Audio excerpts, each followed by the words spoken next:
Finally, an open-world survival game that uses the Greek mythology. Considering how popular Greek mythology is in other forms of entertainment, it's interesting how long this took. The game is called Dawn of Defiance and is launching on August 15, priced at €20 with a 25% discount on launch. You can either play this solo or with up to 4 players in multiplayer. Now, the first thing I'd like to mention here is that the world is not procedurally generated, it's handcrafted by the developers, so there will be some cool areas to build our bases on, and just in general, more memorable locations. At early access, the game will include 2 main islands with various sub-areas and biomes, each of course having different resources and enemies. The game doesn't really have NPCs, there's just a guide that's helping you get your bearings. The premise of the game is starting out as practically a nobody, a weak soldier who needs to ascend to godlike anti-hero. For this you have to complete the Trials of Gods. 8 out of 12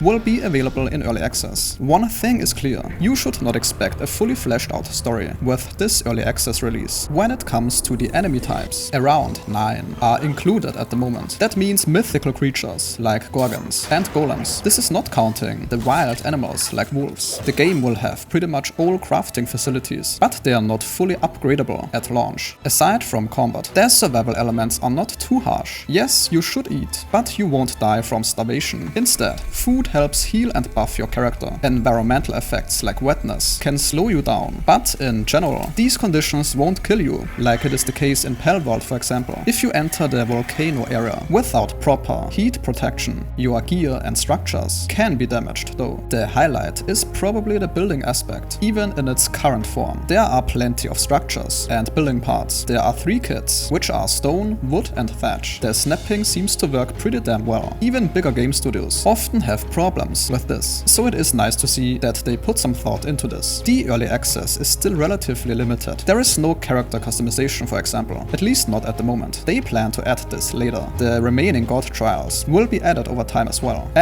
a currently locked part of the map. And in general, they plan to add a lot of stuff, like new building structures, more mythical enemies, and also potentially adding mod support. They said the first couple months after early access will, however, be dedicated to quality of life improvements. So my understanding here is that the early access is mostly for people who want to support this project. And this is it. If your time was respected, I very much appreciate a like or a comment.